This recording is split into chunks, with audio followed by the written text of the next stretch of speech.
शांत हो जाइए दोस्तों, शांत हो जाइए।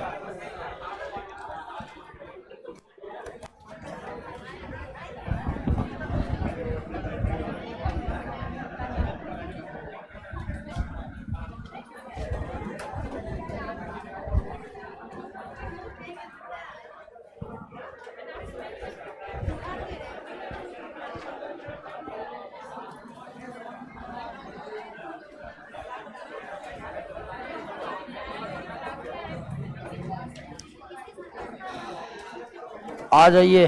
कौन सा चैप्टर है? रिस्पिरेशन। दोस्तों ध्यान दीजिए, बातचीत करना बंद कर दीजिए और बिल्कुल ध्यान दीजिए।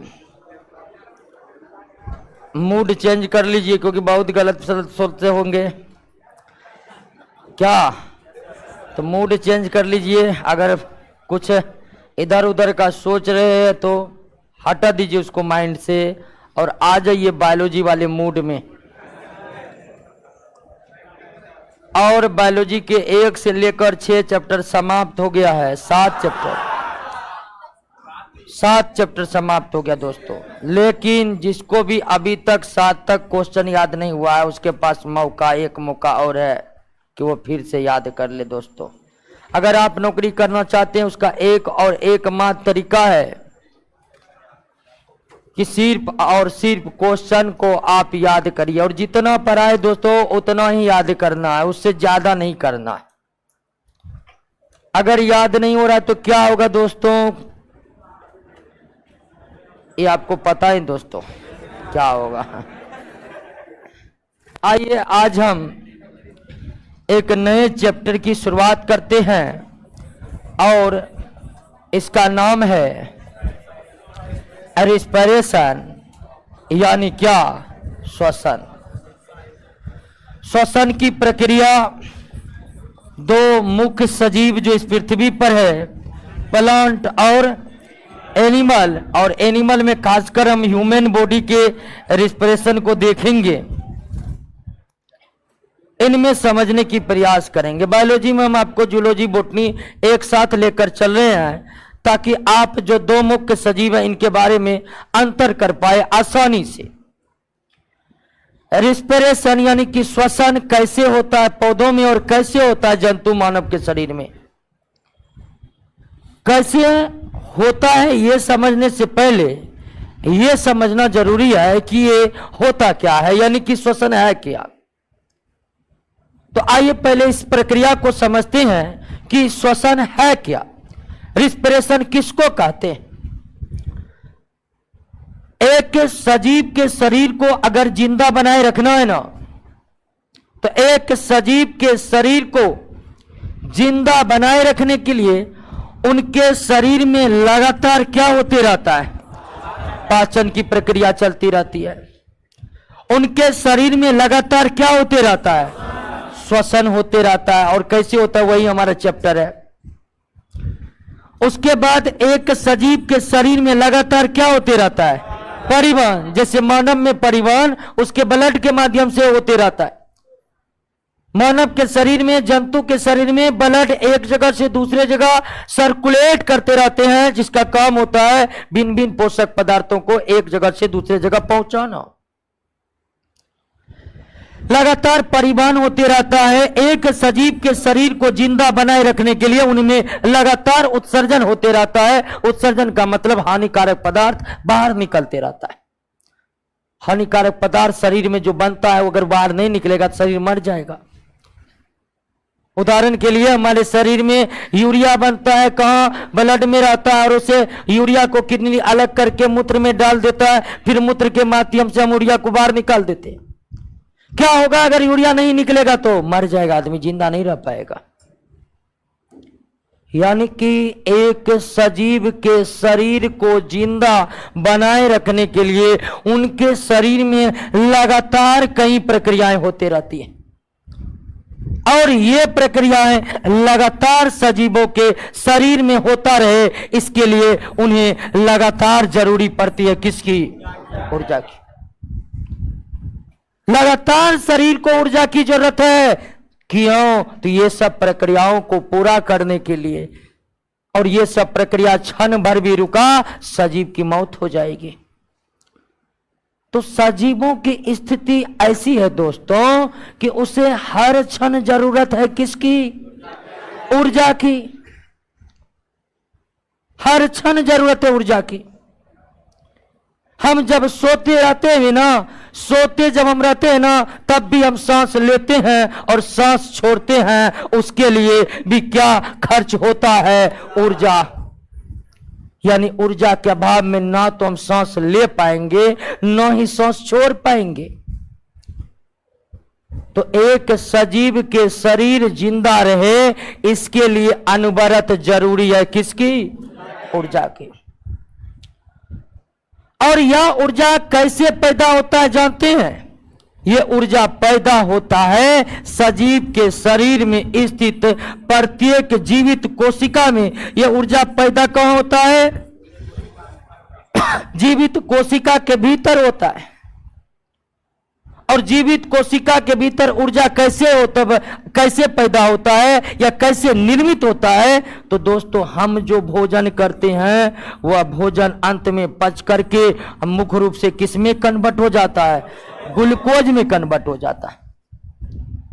अगर भोजन को 5 भागों में विभक्त करें तो 3 भाग हमारा कार्बोहाइड्रेट है, जो अंत में क्या बनता है?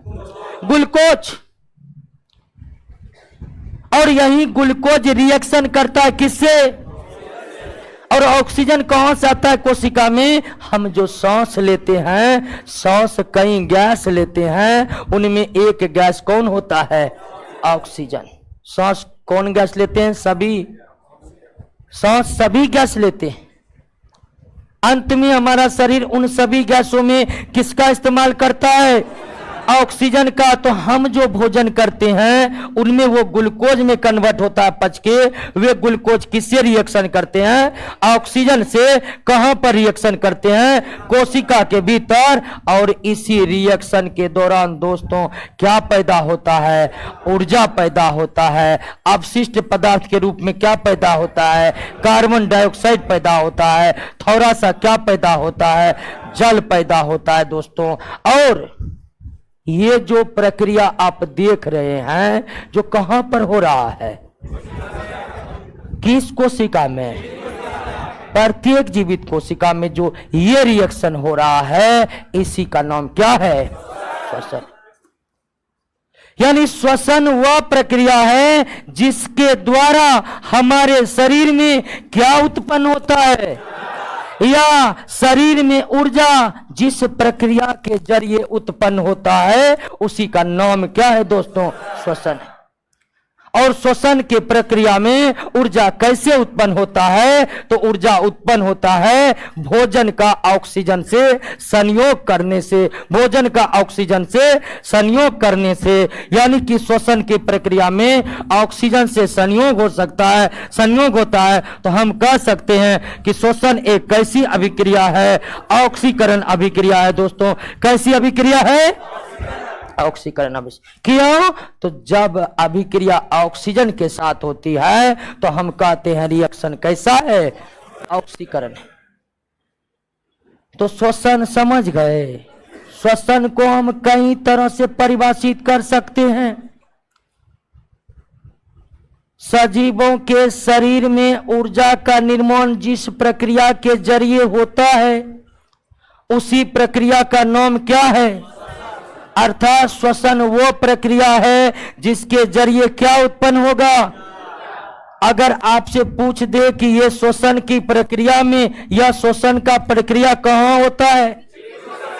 प्रत्येक जीवित कोशिका के भीतर में होता है। कैसे होता है उसका हम जिक्र आगे करने वाले हैं। तो श्वसन होता कहां पर है? जीवित कोशिका में। श्वसन के दौरान क्या उत्पन्न होता है? ऊर्जा उत्पन्न होता है। श्वसन के दौरान ऊर्जा उत्पन्न होता है किस रासायनिक अभिक्रिया के दौरान? ऑक्सीकरण के। यह अभिक्रिया किनके किनके बीच होती है? श्वसन अवशिष्ट के रूप में क्या बनते हैं? और हल्का सा क्या बनते हैं? जल बनते हैं, जिसको कोशिका बाहर निकाल देता है। जिसको कोशिका क्या कर देता है? बाहर निकाल देता है। कोई दिक्कत? अब सवाल ये है दोस्तों, ये तो आप जान गए श्वसन क्या है। ऊर्जा उत्पादन करने की प्रक्रिया को क्या कहते हैं? श्वसन कोशिका के भीतर में होता है, जीवित कोशिका के भीतर में होता है।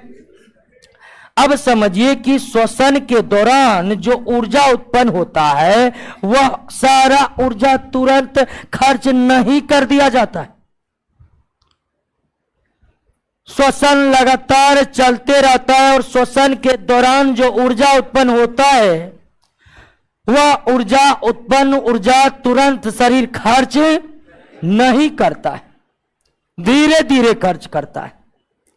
यानी कि आप कह सकते हैं कि जिस गति से सामान्य तौर पर हमें ऊर्जा की जरूरत है उससे ज्यादा तेज गति से श्वसन होते रहता है। जितनी ऊर्जा की जरूरत है उससे कहीं ज्यादा तेजी से हमारे शरीर में क्या बनता है? ऊर्जा बनता है। किस प्रक्रिया के दौरान बनता है? किस प्रक्रिया के दौरान बनता है? श्वसन के दौरान बनता है, श्वसन के दौरान बनता है। क्लियर हो गया दोस्तों? अब आइए ध्यान दीजिए दोस्तों कि यह प्रक्रिया में जो ऊर्जा उत्पन्न हुआ सारा का सारा तुरंत खर्च नहीं होता है। कुछ ऊर्जा जो है यानी श्वसन के दौरान निर्मित ऊर्जा जो है वह स्टोर होता है। क्या होता है? स्टोर कैसे होता है दोस्तों? तो हमारे कोशिका में पहले से मौजूद होता है क्या? एडीपी। इसको कहते हैं एडिनो सीन डाई फॉस्फेट। हमारे कोशिका में पहले से क्या मौजूद रहता है? एडीपी पहले से मौजूद रहता है और इसकी कभी कमी नहीं होती हमारे कोशिका में। और उसके बाद एडीपी से जुड़ता है क्या? फॉस्फेट। क्या जुड़ता है दोस्तों? फॉस्फेट।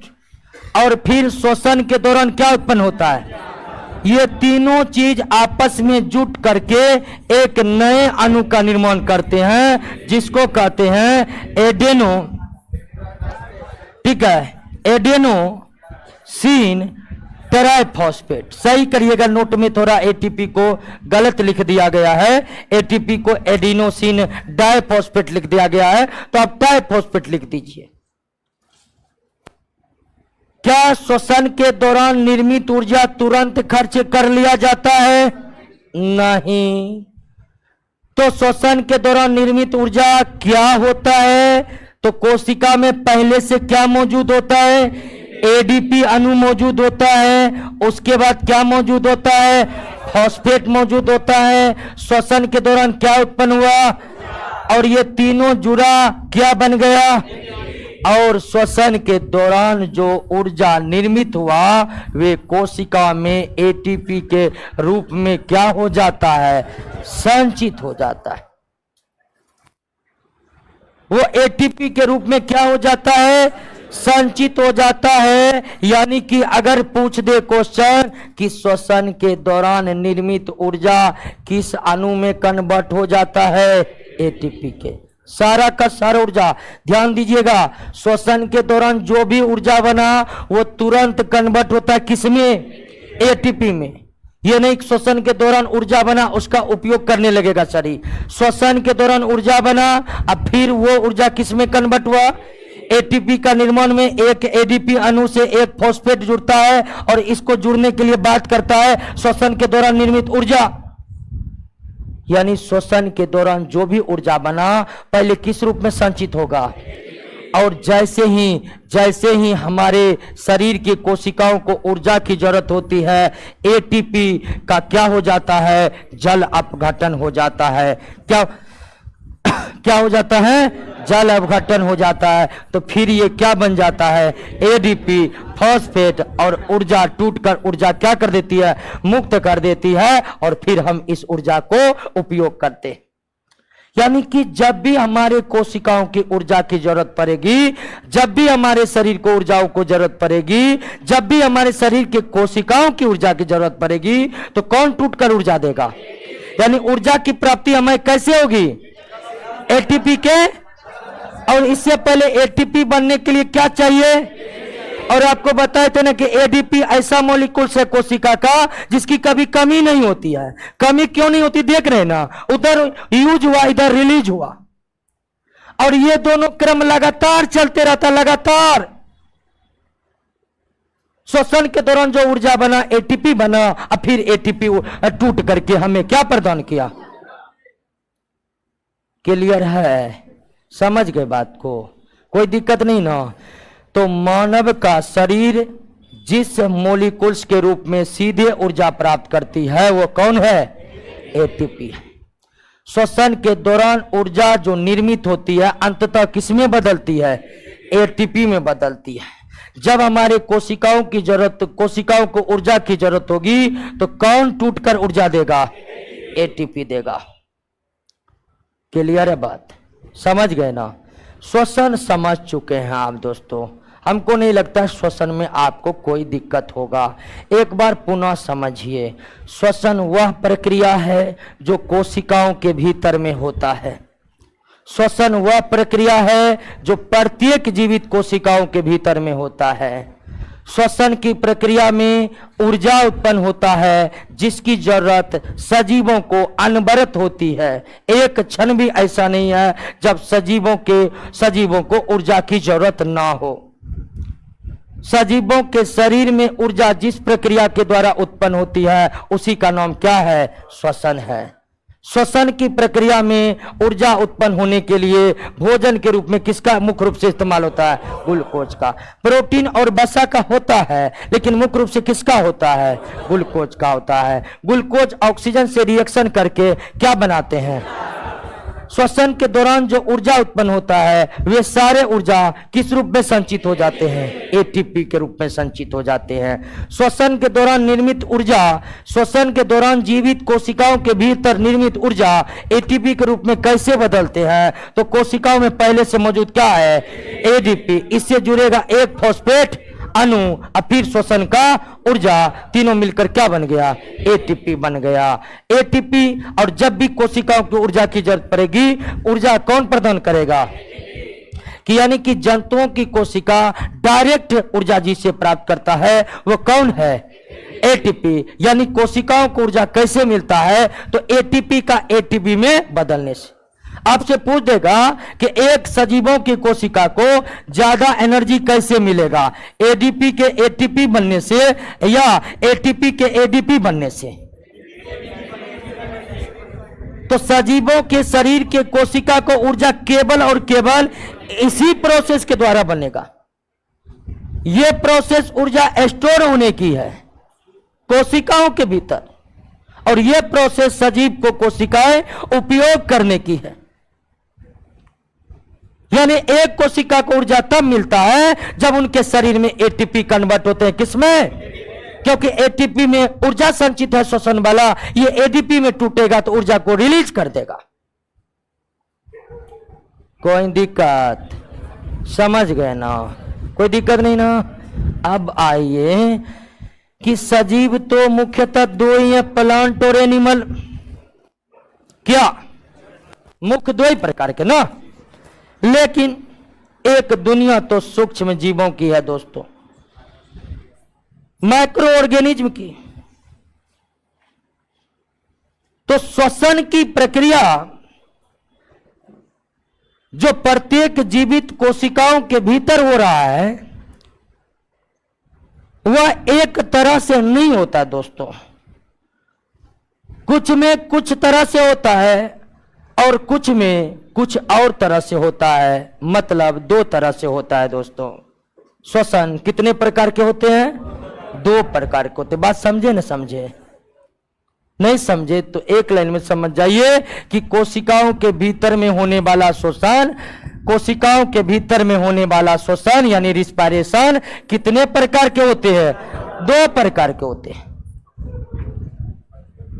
एक एनएरोबिक रिस्पिरेशन यानी कि अवायवीय श्वसन, या इसको हिंदी में दूसरा नाम क्या है, अनॉक्सी श्वसन। और दूसरा एरोबिक रिस्पिरेशन यानी कि वायवीय श्वसन यानी कि ऑक्सी श्वसन। कोशिकाओं में भीतर जो श्वसन होता है कितने प्रकार का होता है? 2 प्रकार का। अब आप कहिएगा कि कोशिकाओं के भीतर का श्वसन, क्या कोशिका के बाहर भी श्वसन होता? नहीं, श्वसन की प्रक्रिया कोशिका के भीतर भी होती है, लेकिन श्वसन की प्रक्रिया का कुछ हिस्सा कोशिका के बाहर में संपन्न होती है। इसीलिए यहां हम कोशिका के भीतर शब्द का इस्तेमाल कर रहे हैं।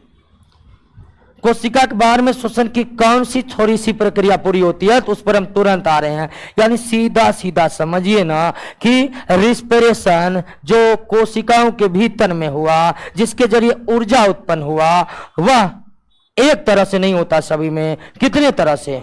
2 तरह से। श्वसन के कितने प्रकार हैं? 2 प्रकार के, ऑक्सी श्वसन और अनॉक्सी श्वसन, वायवीय श्वसन और अवायवीय श्वसन, एरोबिक रिस्पिरेशन या एनारोबिक रिस्पिरेशन, 2 प्रकार के। आइए पहले एनारोबिक को समझते हैं। पहले किस रिस्पिरेशन को समझ लें? एनएरोबिक रिस्पिरेशन, अवायवीय श्वसन, अनॉक्सी श्वसन। जब श्वसन की प्रक्रिया ऑक्सीजन की अनुपस्थिति में हो, जब श्वसन की प्रक्रिया ऑक्सीजन की, तो ऐसे श्वसन को क्या कहते हैं? एनारोबिक। अर्थात जब कोशिकाओं के भीतर ऊर्जा उत्पन्न करने के लिए ऑक्सीजन का इस्तेमाल नहीं किया जाता है, तो उसी श्वसन को क्या कहते हैं? एनारोबिक रिस्पिरेशन कहते हैं। यानी कभी कभी अभी आप देखिए, हम श्वसन के बारे में जो बताए तो उसमें आपको हम बताए कि श्वसन ऑक्सीकरण अभिक्रिया है, जिसमें ग्लूकोज ऑक्सीजन से रिएक्शन करके एटीपी बनाया अंततः। लेकिन श्वसन बिना ऑक्सीजन का भी हो सकता है। श्वसन के लिए ऑक्सीजन जरूरी है, बिल्कुल सही बात है।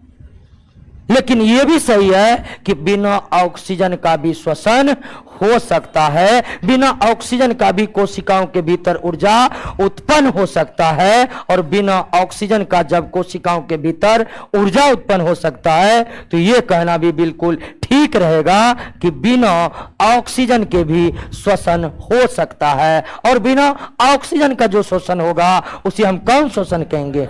एनारोबिक, जो बहुत कम जीवों में होता है। तो एनारोबिक रिस्पिरेशन समझे ना, जब ग्लूकोज बिना ऑक्सीजन से अभिक्रिया किए अंततः एटीपी में बदलता है, तो श्वसन की इस प्रक्रिया को एनारोबिक कहा जाता है। या जब श्वसन की प्रक्रिया कोशिकाओं के भीतर ऑक्सीजन की अनुपस्थिति में होता है, तो उसे क्या कहा जाता है? Anaerobic respiration. अर्थात श्वसन बिना ऑक्सीजन के भी हो सकता है, जिसे हम क्या कहते हैं? एनारोबिक। लेकिन अगर कोशिकाओं के भीतर माइटोकॉन्ड्रिया का क्या हो? अभाव हो, तो ऐसी स्थिति में कोशिका के भीतर केवल और केवल किस प्रकार के श्वसन होंगे? एनारोबिक। यानी कि एक कोशिका में ऑक्सीजन है, लेकिन उस कोशिका के भीतर माइटोकॉन्ड्रिया ही नहीं है, तो माइटोकॉन्ड्रिया के अभाव में कैसा रिस्पिरेशन? Anaerobic respiration. तो ऐसे कोशिका जिसमें माइटोकॉन्ड्रिया नहीं है, उन कोशिका में हमेशा कैसा रिस्पिरेशन होता है? एनारोबिक रिस्पिरेशन होता है। हमेशा कैसा रिस्पिरेशन होता है? एनारोबिक रिस्पिरेशन होता है। और माइटोकॉन्ड्रिया का अभाव किस कोशिका में होता है दोस्तों? प्रोकैरियोटिक कोशिका में होता है। किस में होता है? प्रोकैरियोटिक कोशिका से कौन बनी होती हैं? यानी कि बैक्टीरिया के कोशिका में केवल कैसा श्वसन होता है? चाहे बैक्टीरिया की कोशिका में ऑक्सीजन हो या न हो, हमेशा उसके कोशिका में कैसा श्वसन होगा? तो एनारोबिक रिस्पायरेशन वो रिस्पायरेशन है जो ऑक्सीजन की अनुपस्थिति में होते हैं। इसके अतिरिक्त अगर कोशिका के भीतर माइटोकॉन्ड्रिया न हो तब ऐसी स्थिति में भी कोशिकाओं के भीतर केवल और केवल कौन श्वसन होगा? एनारोबिक रिस्पायरेशन होगा। कौन रिस्पायरेशन होगा? एनारोबिक रिस्पायरेशन होगा। क्लियर है दोस्तों? समझ गए बात को? कोई दिक्कत नहीं ना? अब ध्यान दीजिए कि ये एनारोबिक रिस्पायरेशन किस में होता है? एनारोबिक रिस्पायरेशन किस में होता है? तो एनारोबिक रिस्पायरेशन दोस्तों प्लांट में भी होता है, एनारोबिक रिस्पायरेशन एनिमल में भी होता है, अर्थात ह्यूमन बॉडी में भी होता है। और एनारोबिक रिस्पायरेशन दोस्तों बैक्टीरिया में भी होता है या उन समस्त कोशिकाओं वाले जीव में होता है जो किससे बना हुआ है? प्रोकैरियोटिक से। लेकिन ये जो एनारोबिक रिस्पायरेशन होता है तीनों में, या एक तरह से नहीं होता है। जैसे प्लांट और एनिमल में एनारोबिक रिस्पायरेशन केवल उस वक्त होता है जब किसी कारणवश उनके कोशिका में किसका अभाव हो जाए? क्योंकि आप जानते हैं कि प्लांट और एनिमल और ह्यूमन बॉडी के कोशिका में माइटोकॉन्ड्रिया है, माइटोकॉन्ड्रिया है ना? तो प्लांट और ह्यूमन बॉडी में भी एनारोबिक रिस्पायरेशन होता है, लेकिन वो तब होता है जब किसी कारणवश उनके कोशिकाओं में ऑक्सीजन की आपूर्ति कम हो जाए या ऑक्सीजन उनके कोशिकाओं में अपर्याप्त हो जाए। इसके विपरीत बैक्टीरिया या प्रोकैरियोटिक कोशिकाओं से निर्मित जीव जो होते हैं उनमें माइटोकॉन्ड्रिया का अभाव होते हैं, तो उनमें हमेशा और हमेशा केवल कैसा रिस्पायरेशन होता है? एनारोबिक होता है। क्लियर है? तो प्लांट में एनारोबिक रिस्पायरेशन होगा? हमेशा होगा? नहीं, प्लांट में हमेशा तब होगा जब किसी कारणवश उसके कोशिका में ऑक्सीजन क्या हो जाए? कम पड़ जाए। क्या हमारे शरीर में एनारोबिक रिस्पायरेशन होगा? रिस्पायरेशन श्वसन में कोशिका के भीतर होता है। क्या मानव शरीर के कोशिकाओं में एनारोबिक रिस्पायरेशन होगा? बिल्कुल होगा, लेकिन तब होगा जब किसी कारणवश हमारे शरीर की कोशिकाओं में ऑक्सीजन की मात्रा क्या हो जाए? घट जाए। लेकिन अगर बैक्टीरिया की बात करिएगा, प्रोकैरियोटिक कोशिका की बात करिएगा, या मोनेरा किंगडम के सभी जीव प्रोकैरियोटिक कोशिका के बने होते हैं, या बैक्टीरिया में एनारोबिक रिस्पायरेशन होगा? हमेशा होगा, कभी भी इसमें एरोबिक रिस्पायरेशन नहीं होगा। क्लियर है? समझ गए ना? अब ध्यान दीजिए कि एनारोबिक रिस्पायरेशन में क्या क्या होता है, आप ये ध्यान दीजिए। एनारोबिक रिस्पायरेशन जब प्लांट में हो और किसमें? बैक्टीरिया में हो। एनारोबिक रिस्पायरेशन प्लांट में हो और किसमें हो? और दोनों में, प्लांट में कभी कभी होगा एनारोबिक, जबकि बैक्टीरिया में हमेशा होगा। प्लांट में तब होगा जब उसके कोशिका में किसी कारण ऑक्सीजन क्या हो जाए, और इसमें तो माइटोकॉन्ड्रिया है ही नहीं, तो एनारोबिक ही होगा। तो जब एनारोबिक रिस्पायरेशन प्लांट और बैक्टीरिया में होता है, ध्यान दीजिएगा, जब एनारोबिक रिस्पायरेशन प्लांट और बैक्टीरिया में होता है तो ग्लूकोज, ध्यान दीजिएगा, श्वसन में अधिकांशतः किसका इस्तेमाल किया जाता है? ग्लूकोज का। प्रोटीन और वसा का भी इस्तेमाल होता है, लेकिन हमारे भोजन में अधिकांश भोजन किस रूप में है? ग्लूकोज के रूप में है। इसीलिए श्वसन में सबसे ज्यादा किसका इस्तेमाल होता है? तो ग्लूकोज एनारोबिक रिस्पायरेशन में तो बिना ऑक्सीजन का ही न टूटेगा, क्योंकि ये जो रिस्पायरेशन हो रहा है वो ऑक्सीजन की क्या हो रहा है? अनुपस्थिति में हो रहा है। किस में हो रहा है? तो ग्लूकोज टूट करके बनाता है इथाइल अल्कोहल। क्या बनाता है? Carbon dioxide. और एक ग्लूकोज का अणु कितना बनाता है? 2 एटीपी बनाता है। बैलेंस करिएगा तो यहां भी 2 और यहां भी 2। यानी कि जब पौधे में और बैक्टीरिया के कोशिकाओं में एनारोबिक रिस्पायरेशन होता है तो ग्लूकोज आंशिक रूप से टूटकर इथाइल अल्कोहल बनाते हैं, कार्बन डाइऑक्साइड बनाते हैं और एक ग्लूकोज के अणु के टूटने से 2 एटीपी ऊर्जा बनता है। प्लांट में और बैक्टीरिया में एनारोबिक रिस्पायरेशन कंप्लीट होने पर इथाइल अल्कोहल बनते हैं, कार्बन डाइऑक्साइड बनते हैं और एक ग्लूकोज के अणु के टूटने से 2 एटीपी ऊर्जा बनते हैं। क्लियर है बात, समझ गए ना? तो इस तरह से प्लांट और बैक्टीरिया में एनारोबिक रिस्पायरेशन की प्रक्रिया संपन्न होती है। लेकिन एनारोबिक रिस्पायरेशन की प्रक्रिया एनिमल में या ह्यूमन बॉडी में जो होता है तो उसमें इथाइल अल्कोहल नहीं बनते, उसमें इथाइल अल्कोहल नहीं बनते। तो क्या होता है जब एनारोबिक रिस्पायरेशन एनिमल में हो या ह्यूमन बॉडी में हो, एनिमल में हो या ह्यूमन बॉडी में हो। और आप जानते हैं एनिमल और ह्यूमन बॉडी में एनारोबिक रिस्पायरेशन उसी दौरान होगा जब उनके कोशिका में क्या हो, ऑक्सीजन की कमी पड़ जाए, वरना इसके कोशिका में माइटोकॉन्ड्रिया पहले से है। तो जब एनिमल और ह्यूमन बॉडी में ऑक्सीजन की कमी उससे एनारोबिक रिस्पायरेशन होता है तो इसमें भी ग्लूकोज बिना ऑक्सीजन के टूटता है, लेकिन इथाइल अल्कोहल ना बनके C3H6O3 यानी क्या बनता है, लैक्टिक एसिड बनता है और कार्बन डाइऑक्साइड भी नहीं बनता है और 2 एटीपी ऊर्जा बनता है। और बैलेंस करिएगा, यहां 2 आएगा।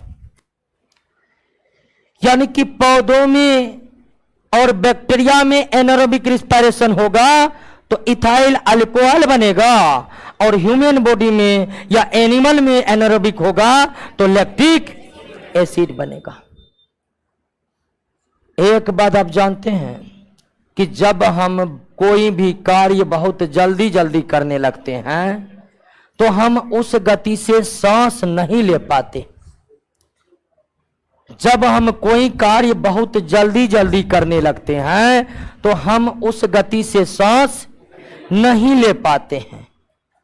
फलस्वरूप हमारे कोशिकाओं में ऑक्सीजन की कमी होने लगती है और उस दशा में हमारे शरीर के कोशिकाओं में एनारोबिक रिस्पायरेशन चालू हो जाता है, जिससे शरीर के कोशिकाओं में क्या जमा होने लगता है, लैक्टिक एसिड जमा होने लगता है। और लैक्टिक एसिड जमा होने के कारण हमें थकान की अनुभव होने लगती है, मांसपेशियों में खिंचाव का अनुभव होने लगता है। तो बहुत तेजी तेजी आप कोई वर्क करे, जैसे सीढ़ी पर दौड़कर चढ़ना। जो दौड़कर चढ़ेगा दोस्तों देखेगा कुछ समय में हांफने लगेगा, कहेगा टांग दर्द कर रहा है। क्यों? तो इतना तेजी से चढ़ा, उतना तेजी से सांस नहीं लिया जाता है।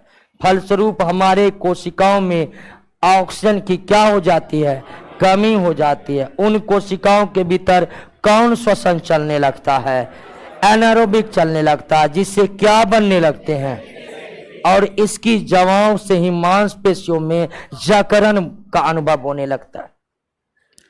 फिर वहीं देखिएगा मालिश करवाने पर या फिर गर्म पानी से स्नान करने पर पेशियों के जकड़न से हम मुक्त हो जाते हैं। आखिर क्या कारण है कि मालिश करवाने पर या गर्म पानी के स्नान करने पर हमारे मांसपेशी का जकड़न खत्म हो जाता है? तो इसका कारण है दोस्तों कि जब भी हम मालिश करवाते हैं और या गर्म पानी से स्नान करते हैं तो इससे हमारे शरीर के रक्त संचार, ब्लड सर्कुलेशन बढ़ जाता है। और जैसे ही बॉडी में ब्लड सर्कुलेशन बढ़ता है उसी तरह हमारे शरीर के कोशिकाओं में ऑक्सीजन की आपूर्ति होने लगती है, क्योंकि शरीर के प्रत्येक कोशिकाओं तक ऑक्सीजन पहुंचाने की जिम्मेदारी ब्लड के आरबीसी कोशिकाओं में पाए जाने वाले हीमोग्लोबिन पर है। रक्त का संचार बढ़ने का मतलब है कि हीमोग्लोबिन अब ज्यादा ऑक्सीजन को ढो रहा है और ज्यादा ऑक्सीजन कोशिका तक पहुंच रहा है। और जब ज्यादा को ऑक्सीजन पहुंचेगा तो लैक्टिक एसिड उस ऑक्सीजन से रिएक्ट करके टूट जाएंगे दूसरे अणु में, लैक्टिक एसिड खत्म, जकरन खत्म। क्लियर हो गया? एनारोबिक रिस्पायरेशन समझ गए? एनारोबिक रिस्पायरेशन उस स्थिति में होता है जब कोशिकाओं में ऑक्सीजन क्या हो, कम। एनारोबिक रिस्पायरेशन उस स्थिति में होता है जब कोशिका में माइटोकॉन्ड्रिया ना। कुछ सजीवों में एनारोबिक रिस्पायरेशन कभी कभार होता है तो कुछ में हमेशा होता है। प्रोकैरियोटिक कोशिकाओं से निर्मित जीव में एनारोबिक रिस्पायरेशन हमेशा होता है, जबकि यूकैरियोटिक वाले में तभी एनारोबिक होता है जब किसी कारणवश उनके कोशिकाओं में ऑक्सीजन नहीं पहुंच पाता है। एनारोबिक रिस्पायरेशन कहीं पर भी हो, चाहे पौधा में हो, चाहे जंतु में हो, चाहे बैक्टीरिया में हो, एक ग्लूकोज का अणु टूटकर कितना एटीपी देगा? 2 एटीपी। एनारोबिक रिस्पायरेशन में एक ग्लूकोज के अणु टूटकर कितना देता है? 2 एटीपी देता है। आइए अब एरोबिक को समझते हैं।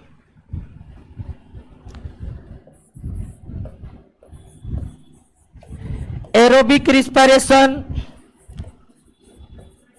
यानी कि वायवीय श्वसन और या दूसरा इसका क्या नाम है? ऑक्सी श्वसन। एक कोशिकाओं के भीतर में वायवीय या ऑक्सी श्वसन होने के लिए 2 शर्तों का पूरा होना अनिवार्य है। और ये 2 शर्त कौन है? ये 2 शर्त है कि यह रिस्पायरेशन तभी होगा जब ऑक्सीजन क्या हो? उपस्थित हो, और दूसरा सेल में माइटोकॉन्ड्रिया हो। तो एक कोशिका में एरोबिक रिस्पायरेशन होने के लिए कौन कौन सी दशा यानी स्टेज मौजूद होनी चाहिए? 2। कौन कौन? दोनों में से किसी एक का अभाव है तो एरोबिक रिस्पायरेशन संभव नहीं है। उस स्थिति में एनारोबिक रिस्पायरेशन होगा। तो एक कोशिका के भीतर एरोबिक रिस्पायरेशन होता है, इसके लिए कोशिका में ऑक्सीजन के साथ साथ माइटोकॉन्ड्रिया का उपस्थित होना अनिवार्य है। दोनों में किसी एक की अनुपस्थिति में एरोबिक रिस्पायरेशन संभव नहीं है। तब कौन रिस्पायरेशन संभव है? एनारोबिक संभव है, जो हम समझ चुके। अब इस एरोबिक रिस्पायरेशन में क्या होता है दोस्तों? एरोबिक रिस्पायरेशन प्लांट और एनिमल में एक तरह से होता है, यानी सभी जीवों में एरोबिक रिस्पायरेशन एक तरह से ही होता है। और इस रिस्पायरेशन की प्रक्रिया में ग्लूकोज, थोड़ा सही करिएगा, रिएक्शन एरोबिक वाला नोट में गलत है। तो एरोबिक रिस्पायरेशन में ग्लूकोज जो है ऑक्सीजन से रिएक्शन करते हैं और बनाते हैं कार्बन डाइऑक्साइड, बनाते हैं जल। और एक ग्लूकोज अणु टूटने से जहां एन एरोबिक में 2 एटीपी बन रहा था, वहीं एरोबिक में 38 एटीपी बनता है दोस्तों। और अगर हम बैलेंस करें तो 6 अच्छे नोट में गलत है एरोबिक वाला, उसको आप सही कर लीजिए।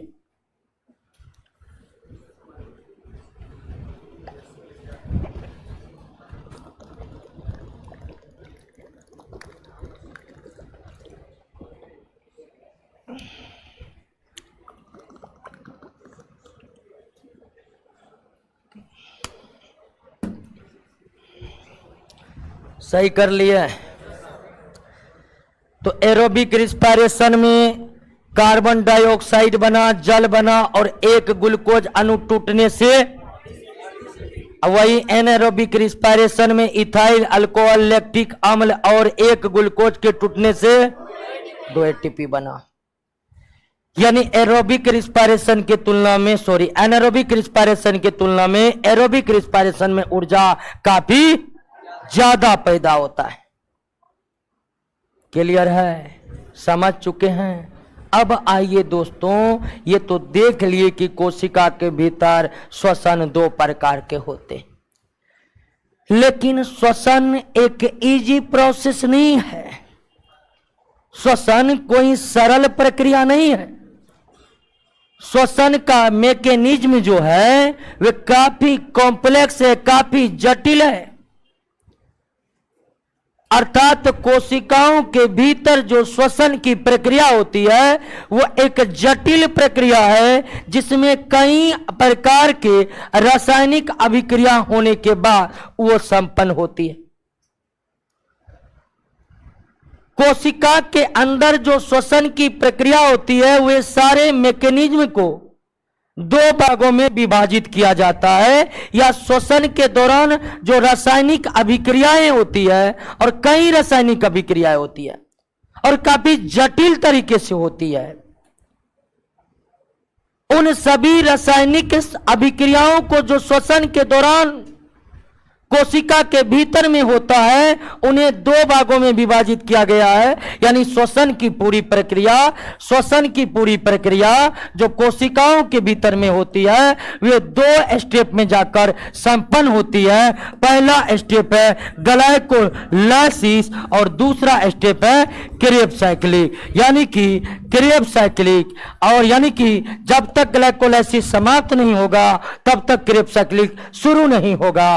पहले ग्लाइकोलाइसिस होगा श्वसन के दौरान।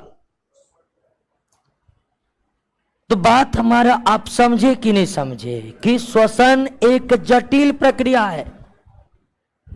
इतना जटिल है कि पूरी बात हम आपको समझा भी नहीं सकते,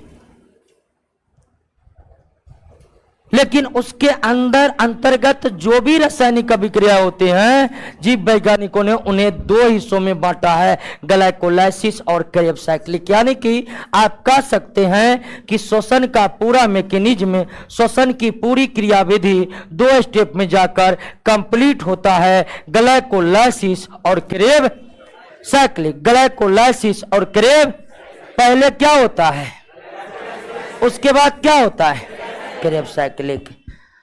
ग्लाइकोलाइसिस कोशिका द्रव्य में होता है, कोशिका द्रव्य में होता है, यानी कि सेल के साइटोप्लाज्म में होता है, सेल के साइटोप्लाज्म में होता है। और क्रेब्स साइक्लिक जो है वे माइटोकॉन्ड्रिया में होता है, यानी माइटोकॉन्ड्रिया नहीं होगा तो क्रेब्स साइक्लिक नहीं होगा। यानी कि आप कह सकते हैं कि एनारोबिक रिस्पायरेशन में क्रेब्स साइक्लिक होता ही नहीं है, क्योंकि वे बिना माइटोकॉन्ड्रिया का अगर हो रहा है तो। क्लियर है बात, समझ गए? पहले ग्लाइकोलाइसिस की पहले क्रेब्स साइक्लिक, ग्लाइकोलाइसिस समाप्त होने के बाद ही क्या शुरू होगा। अब दोस्तों आपको हम बताएं कि यह प्रक्रिया काफी जटिल है, तो हम आपको बहुत ही आसान तरीके में समझा देते हैं। पूरा विस्तार से इसको पढ़िएगा ना, काफी लंबा है दोस्तों रिएक्शन सब ग्लाइकोलाइसिस क्रेब्स साइक्लिक का। तो हम इसको बहुत संक्षिप्त तरीके से देखेंगे और बिल्कुल श्योर रहिए कि इससे रिलेटेड प्रश्न आएगा तो आपसे न बने ऐसा हो ही नहीं सकता है। तो आइए देखिए ग्लाइकोलाइसिस में क्या होता है। तो ग्लाइकोलाइसिस कहाँ होता है, कोशिका द्रव्य में होता है। ग्लाइकोलाइसिस दौरान क्या होता है कि ग्लूकोज बिना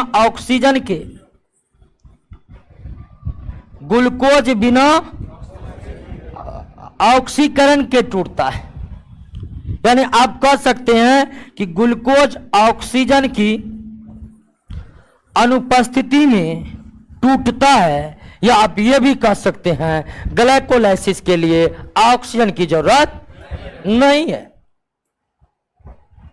इस ग्लाइकोलाइसिस की प्रक्रिया जो श्वसन की पहली प्रक्रिया है, जो कोशिका द्रव्य में होता है, जो ऑक्सीजन के अनुपस्थिति में होता है, यानी जिसके लिए ऑक्सीजन जरूरी नहीं है, उस प्रक्रिया में ग्लूकोज टूट करके C3H4O3 यानी कि पायरुवेट अम्ल का निर्माण करता है।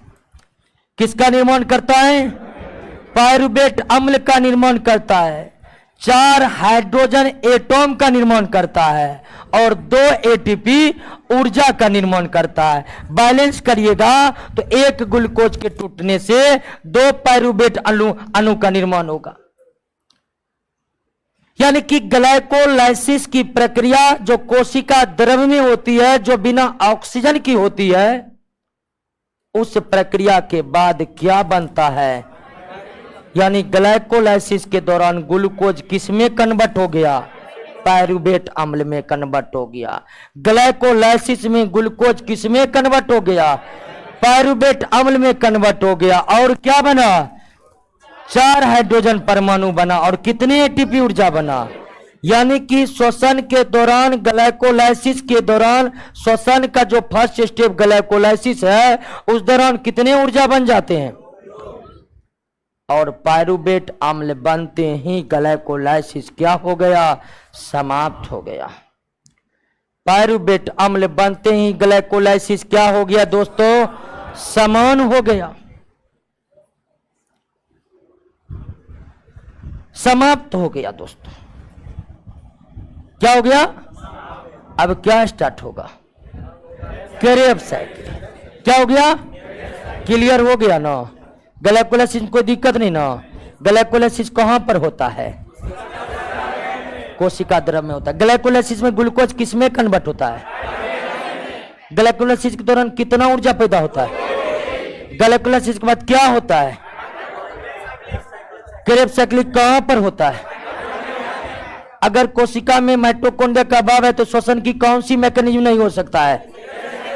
क्रेब्स साइकिल का नाम जानते? क्रेब के ऊपर हेंस क्रेब उसका खोज किए थे। और क्रेब्स साइक्लिक में क्या होता है जानते हैं? क्रेब्स साइक्लिक में अब ग्लाइकोलाइसिस के दौरान जो पायरुवेट अम्ल बना C3H4O3 यह टूट करके एटीपी बनवाता है और एक पायरुवेट अम्ल से अंततः कितना एटीपी बनता है? और टोटल ग्लाइकोलाइसिस के दौरान एक ग्लूकोज से कितना पायरुवेट अम्ल बना? 2 पायरुवेट अम्ल। और इस तरह 2 पायरुवेट एसिड से 2 पायरुवेट अम्ल से कुल कितना एटीपी बन गया? 30 एटीपी। और वो जो 4 हाइड्रोजन का परमाणु बना वे भी क्रेब्स साइक्लिक में प्रवेश करके कितना एटीपी बना देते हैं? इस तरह से क्रेब्स साइक्लिक में 30-36 एटीपी बनते हैं। और श्वसन की पूरी प्रक्रिया हो जाने के बाद, यानी कि ग्लाइकोलाइसिस और क्रेब्स साइक्लिक हो जाने के बाद, एक ग्लूकोज के अणु से 2 एटीपी प्लस 36 एटीपी, यानी कि कुल कितना?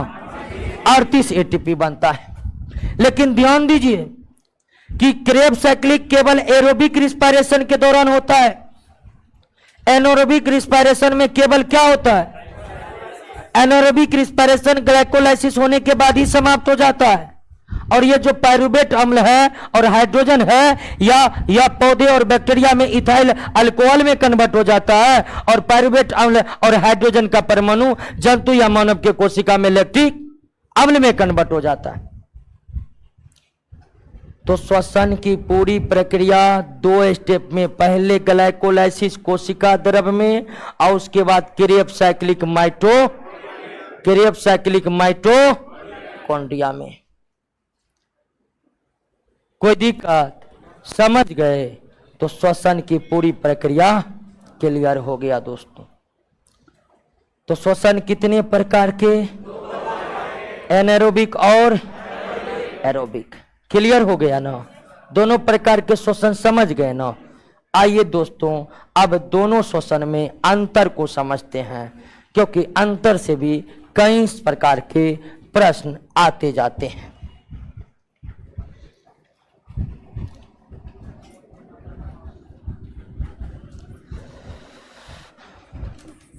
ऑक्सी तथा अनऑक्सी ये भी कह सकते हैं ना, एरोबिक तथा एनारोबिक।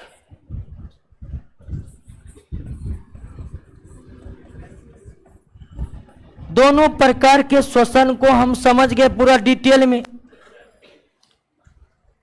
और इनके बीच क्या अंतर है हम नहीं भी बताएंगे ना तो अब आप समझ गए होंगे कि क्या अंतर है। फिर भी दोस्तों एक बार समझा रहे हैं, क्योंकि दोस्तों रिजल्ट निकलने से भी आजकल कुछ नहीं होता है। ठीक है, रिजल्ट निकलने से भी आजकल कुछ नहीं होता है। जरूरी है मेरिट बनना, और मेरिट अभी दरोगा का रिजल्ट निकला, ऐसे कई लड़का है जो रो रहा है हमको 1 नंबर से नहीं हुआ। अब 1 नंबर से 2 नंबर से नहीं हो रहा दोस्तों, 1-1 नंबर का मार है, 1-1 नंबर का। इसीलिए दिमाग हर वक्त खोल कर रखना है। आइए अंतर को समझते हैं।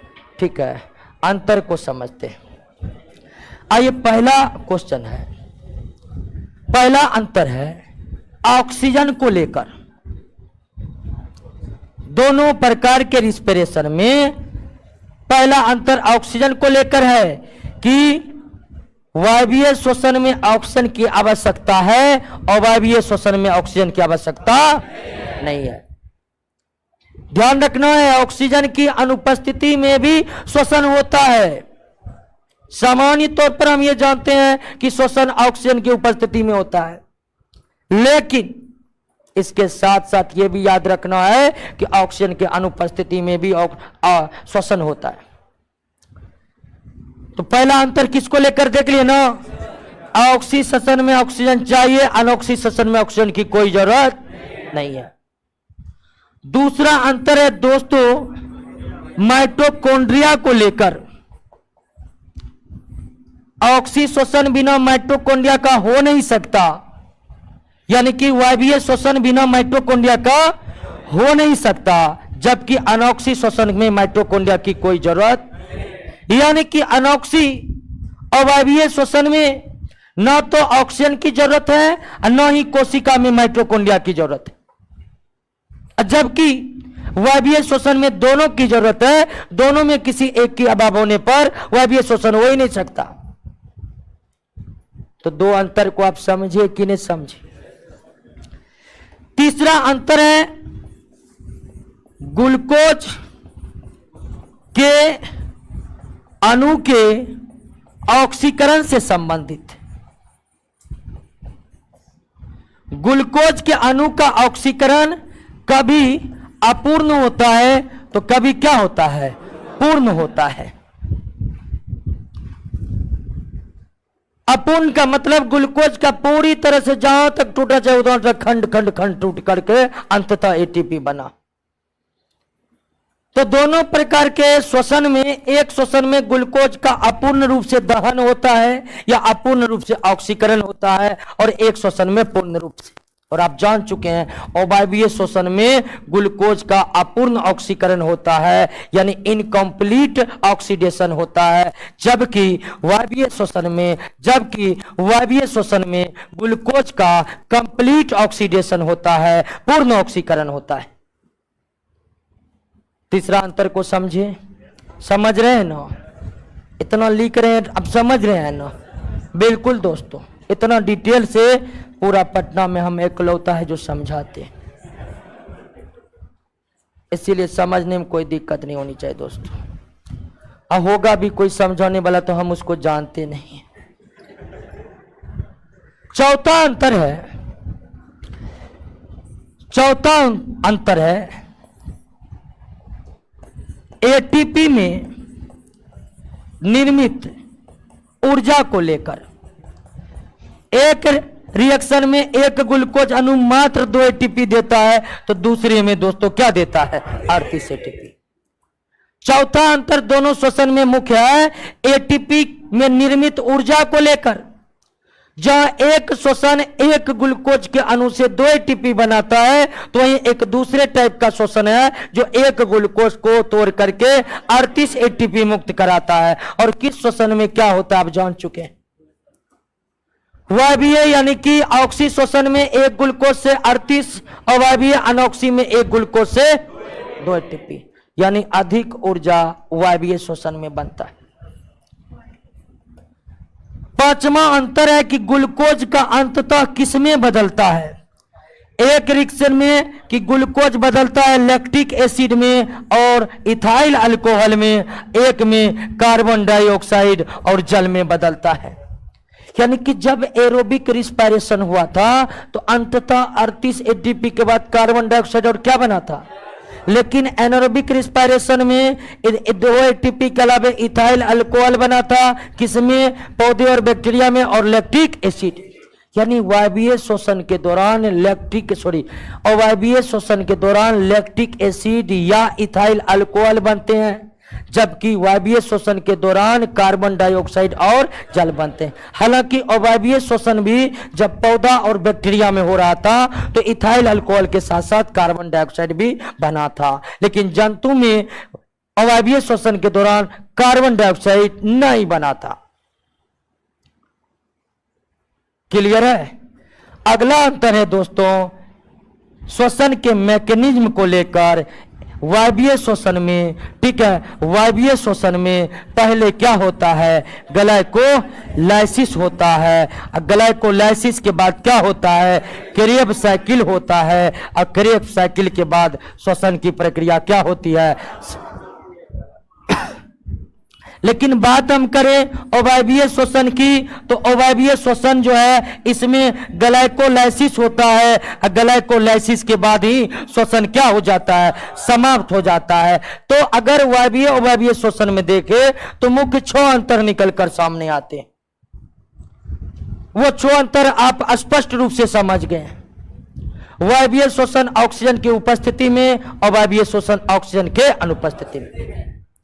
यानी कि ऑक्सीजन की अनुपस्थिति में केवल अवायवीय ही होगा, लेकिन ऑक्सीजन की उपस्थिति में भी अवायवीय हो सकता है, और वो तब होगा जब माइटोकॉन्ड्रिया ना रहे। अवायवीय शोषण में ऑक्सीजन नहीं चाहिए, ऑक्सीजन चाहिए वायवीय शोषण में। माइटोकॉन्ड्रिया अवायवीय शोषण में नहीं चाहिए, केवल चाहिए वायवीय शोषण में। अवायवीय शोषण में ग्लूकोज का अपूर्ण ऑक्सीकरण होता है, अवायवीय शोषण में ग्लूकोज का पूर्ण ऑक्सीकरण होता है। अवायवीय शोषण में एक ग्लूकोज का अणु 2 एटीपी, वायवीय शोषण में एक ग्लूकोज का अणु 38 एटीपी। अवायवीय शोषण में ग्लूकोज अंतिम रूप से टूटकर लैक्टिक एसिड और इथाइल अल्कोहल, जबकि वायवीय शोषण में कार्बन डाइऑक्साइड। वायवीय शोषण ग्लाइकोलाइसिस क्रेब साइक्लिक होने के बाद कंप्लीट होता है, जबकि अवायवीय शोषण में केवल और केवल ग्लाइकोलाइसिस। क्या ये श्वसन समझ गए दोस्तों? कोई दिक्कत नहीं ना है। आइए दोस्तों श्वसन भागफल को समझते हैं। श्वसन भागफल, श्वसन भागफल का संबंध केवल और केवल किससे है, अवायवीय शोषण से। श्वसन समझ गए ना, कहाँ होता है, जीवित। हाँ, हमको लगा फेफड़ा कहिएगा, वैसे फेफड़ा के भी कोशिकाओं में होगा श्वसन। ठीक है, आइए फेफड़ा की भूमिका पर ही अब बात करेंगे, लेकिन पहले ये समझ लीजिए श्वसन भागफल। सबसे पहले ये समझ लेना कि श्वसन भागफल की जब कॉन्सेप्ट हमारे पास आता है तो ये कॉन्सेप्ट केवल वायवीय शोषण से जुड़ा हुआ है, एरोबिक रिस्पायरेशन से। और आप क्या देखे थे कि एरोबिक रिस्पायरेशन में ग्लूकोज ऑक्सीजन से अभिक्रिया करके बनाया था क्या, कार्बन डाइऑक्साइड, जल, और एक ग्लूकोज टूटने से क्या बना था, एर्थिक। यानी कि वायवीय शोषण में किस गैस का उपयोग होता है और वायवीय शोषण में किस गैस का निष्कासन होता है, कार्बन डाइऑक्साइड का। ये हम जान चुके। वायवीय शोषण में अब देख चुके हैं कि ऑक्सीजन का उपयोग होता है और कार्बन डाइऑक्साइड का क्या होता है, निष्कासन होता है। अवायवीय शोषण में ऐसा कुछ भी नहीं होता है, ऑक्सीजन का उपयोग तो होता ही नहीं है, कार्बन डाइऑक्साइड जरूर निष्कासित होते हैं पौधे और बैक्टीरिया में अवायवीय शोषण के दौरान, लेकिन ऑक्सीजन का प्रयोग नहीं होते। और इसी ऑक्सीजन के उपयोग और श्वसन के उपरांत निष्कासित CO2 का संबंध किससे है, श्वसन भागफल। श्वसन भागफल को श्वसन गुणांक भी कहते हैं। भागफल कहिए या गुणांक कहिए, कोई दिक्कत नहीं। श्वसन गुणांक बराबर होता है वायवीय श्वसन के दौरान निष्कासित कार्बन डाइऑक्साइड की मात्रा और उपयोग में आया ऑक्सीजन। यानी वायवीय श्वसन के दौरान निष्कासित कार्बन डाइऑक्साइड और उपयोग में लाए गए ऑक्सीजन गैस के अनुपात को ही क्या कहा जाता है? श्वसन भागफल कहा जाता है। क्या कहा जाता है? और श्वसन भागफल में जब ग्लूकोज का उपयोग होता है तो एक ग्लूकोज का उपयोग होने से कितना ऑक्सीजन का यूज होता है? 6। और कितना कार्बन डाइऑक्साइड निष्कासित होता है? 6 से क्या हो गया? अंततः अनुपात कितना निकलता है? संख्या में 1 निकलता है। कार्बन डाइऑक्साइड को ब्रैकेट में रख दीजिए। यानी कि श्वसन भागफल का मान 1 होगा जब श्वसन में किसका इस्तेमाल होगा? ग्लूकोज का। अर्थात आपसे पूछेगा कि एक सजीव के कोशिकाओं के भीतर श्वसन गुणांक का मान अगर 1 है तो श्वसन में किसका इस्तेमाल हुआ है? ग्लूकोज का या अमीनो एसिड का या फैटी एसिड का या कोलेस्ट्रॉल का? श्वसन गुणांक का मान 1 किस परिस्थिति में हो सकता है? केवल तब जब इस्तेमाल किसका हो? लेकिन जैसे ही हमारे शरीर में ग्लूकोज की मात्रा कभी कम पड़ जाए तो श्वसन तो रुकने वाली प्रक्रिया है नहीं है। लेकिन अगर हमारे शरीर में ग्लूकोज नहीं रहे तो ऐसी स्थिति में क्या होता है? ऐसी स्थिति में श्वसन में पहले प्रोटीन का इस्तेमाल होता है और जब प्रोटीन भी ना रहे तब वसा का इस्तेमाल होता है। और जब श्वसन की प्रक्रिया में प्रोटीन और वसा का इस्तेमाल होता है तब श्वसन भागफल का मान 1 से कम होता है। 1 से कम होने का मतलब है कि ऑक्सीजन ज्यादा उपयोग होता है और कार्बन डाइऑक्साइड कम निष्कासित होता है। 1 से कम भागफल तभी आएगा जब नीचे में ज्यादा ऊपर में कम होगा, तभी ना आएगा। माथ वाला दिमाग लगाइए। तो प्रोटीन और वसा का इस्तेमाल जब श्वसन की प्रक्रिया में होता है तब हमारा श्वसन गुणांक का मान, या प्रत्येक सजीवों में जिसमें वायवीय श्वसन हो रहा है उसमें श्वसन गुणांक का मान 1 से क्या होता है? कम होता है। लेकिन ध्यान रखना है, कभी भी डायरेक्ट प्रोटीन और वसा का उपयोग हमारे श्वसन की प्रक्रिया में नहीं होता है। जब ग्लूकोज की कमी पड़ जाए हमारे शरीर में तो कुछ हार्मोन निकलते हैं हमारे शरीर में, और उन हार्मोन में इतनी क्षमता होती है कि वे हमारे कार्बोहाइड्रेट, हमारे वसा को, हमारे प्रोटीन को किसमें कन्वर्ट कर सकते हैं? ग्लूकोज में। यानी श्वसन में प्रोटीन का इस्तेमाल होता है, श्वसन में वसा का इस्तेमाल होता है, लेकिन प्रत्यक्ष तौर पर नहीं, अप्रत्यक्ष तौर पर। कैसे होता है? तो हार्मोन निकलते हैं कब? जब ग्लूकोज की किसी कारणवश कमी पड़ जाए और हार्मोन निकल करके वसा और प्रोटीन को किसमें कन्वर्ट कर देते हैं? ग्लूकोज में। क्लियर है? अब आप कहिएगा जब वो भी ग्लूकोज में परिवर्तित होकर आया तो फिर तब श्वसन गुणांक का मान तो 1 ही होनी चाहिए, लेकिन ऐसा होता दोस्तों नहीं। क्लियर हो गया? कोई दिक्कत? समझ गए ना बात को? श्वसन भागफल समझ गए, रिस्पायरेशन समझ गए। अब आइए दोस्तों कि आप देखें कि एरोबिक रिस्पायरेशन, दोनों प्रकार के रिस्पायरेशन में मुख्य कौन है? वह भी है। पौधे और जंतु में मुख्य रूप से कौन श्वसन होते हैं? वह भी होते हैं। और वह भी तो तभी होते हैं जब किसी कारणवश ऑक्सीजन कम पड़ जाए। नहीं तो अगर आप पौधे और जंतु की बात करिएगा तो वह भी श्वसन ही होते हैं दोनों में मुख्य रूप से। केवल वह अवायवीय श्वसन वही मोनरा किंगडम के जीवों में होता है जो प्रोकैरियोटिक से बना हुआ है। और वायवीय श्वसन एरोबिक रिस्पायरेशन ऐसा है जिसमें जरूरत है किसको? जरूरत है किसकी? ऑक्सीजन की। और निष्कासित करने की जरूरत है किसको? यानी कि जिस जीव के कोशिका में वायवीय श्वसन होता है उनके कोशिका में लगातार किसकी सप्लाई होनी चाहिए? और उसके कोशिका से लगातार क्या निकलनी चाहिए? कार्बन डाइऑक्साइड निकले चाहिए कि नहीं चाहिए? और यही मुख्य रूप से होता है। वायवीय श्वसन कोशिका के भीतर कैसे होता है? तो पौधों और जंतुओं में बिल्कुल एक ही तरह से होता है। पौधे में भी वायवीय श्वसन के दौरान एक ग्लूकोज का अणु टूटकर 38 एटीपी और जंतुओं में भी एक ग्लूकोज का अणु टूटकर 38 एटीपी देता है। लेकिन हम आपको क्या बोले कि वायवीय श्वसन में कोशिका में लगातार ऑक्सीजन का पहुंचते रहना जरूरी है और कोशिका से कार्बन डाइऑक्साइड का लगातार बाहर निकलते रहना जरूरी है। और इसलिए जिन जीवों में वायवीय श्वसन होता है, और वायवीय श्वसन मुख्यतः किसमें होता है? प्लांट और एनिमल। एनिमल में हम सिर्फ ह्यूमन लिख रहे हैं। वायवीय श्वसन जिसमें होता है उसमें क्या पाया जाता है जानते हैं? उसमें पाया जाता है सांस लेने की प्रक्रिया और तथा सांस छोड़ने की प्रक्रिया।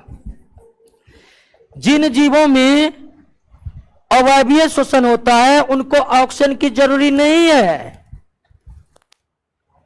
जिन जीवों में अवायवीय श्वसन होता है उसको सांस लेने छोड़ने की कोई जरूरी नहीं है। लेकिन अवायवीय श्वसन में ऑक्सीजन की जरूरी है और वह अवायवीय श्वसन के लिए जो ऑक्सीजन चाहिए वो वायुमंडल में है। वायुमंडल के ऑक्सीजन को कोशिकाओं तक पहुंचाने की प्रक्रिया को क्या कहते हैं? और श्वसन और वायवीय श्वसन के दौरान अपशिष्ट रूप में कौन गैस बना था? और इस गैस को निकालना जरूरी है क्योंकि ये गैस कोशिकाओं के लिए हानिकारक होते हैं। तो वायवीय श्वसन के दौरान निर्मित कार्बन डाइऑक्साइड को बाहर निकालने के लिए कौन सी प्रक्रिया पाई जाती है? तो वायवीय श्वसन की प्रक्रिया में दोस्तों क्या वायवीय श्वसन के लिए एरोबिक रिस्पायरेशन के लिए कौन सी प्रक्रिया होना जरूरी है? सांस लेना जरूरी है और सांस लेना जरूरी है। सांस लेना को इंस्पायरेशन कहते हैं और साथ साथ सांस छोड़ना जरूरी है। सांस लेना क्यों जरूरी है? सांस छोड़ना को दोस्तों एक्सपायरेशन कहते हैं। वायवीय श्वसन में क्या होना जरूरी है? और वायवीय में भी जरूरी है? नहीं। सांस लेना इसलिए जरूरी है ताकि कोशिकाओं में ऑक्सीजन पहुंचे और सांस छोड़ना इसलिए जरूरी है ताकि कोशिका का कार्बन डाइऑक्साइड निकले। और ये दोनों प्रक्रिया के बिना वायवीय श्वसन पूरा हो ही नहीं सकता दोस्तों। तो सांस लेना को इंग्लिश में क्या कहते हैं? इंस्पायरेशन। सांस छोड़ना को क्या कहते हैं? और दोनों को सम्मिलित रूप से ब्रीथिंग कहते हैं। क्या कहते हैं दोस्तों? ब्रीथिंग कहते हैं। क्या कहते हैं? ब्रीथिंग। और ब्रीथिंग के प्रक्रिया को दोस्तों एक्सटर्नल रिस्पायरेशन भी कहते हैं। क्या कहते हैं? एक्सटर्नल रिस्पायरेशन भी कहते हैं। ब्रीथिंग की प्रक्रिया को क्या कहते हैं? एक्सटर्नल रिस्पायरेशन कहते हैं। एक्सटर्नल रिस्पायरेशन कहते हैं। या सांस लेने छोड़ने की प्रक्रिया को क्या कहते हैं? एक्सटर्नल रिस्पायरेशन कहते हैं। और कोशिकाओं के भीतर जो श्वसन की प्रक्रिया संपन्न हुई उसे इंटरनल या सेलुलर आप कह सकते हैं। और सांस लेने छोड़ने की प्रक्रिया को क्या कह सकते हैं? क्लियर हो गया? अब आप देखें कि वायवीय श्वसन जो कोशिकाओं के अंदर हुआ जिसको हम इंटरनल रिस्पायरेशन कह सकते हैं, वो इंटरनल रिस्पायरेशन जैसे पौधे के कोशिका में होता है वैसे ही जंतु के कोशिका में होता है। दोनों में कोई अंतर नहीं होता है।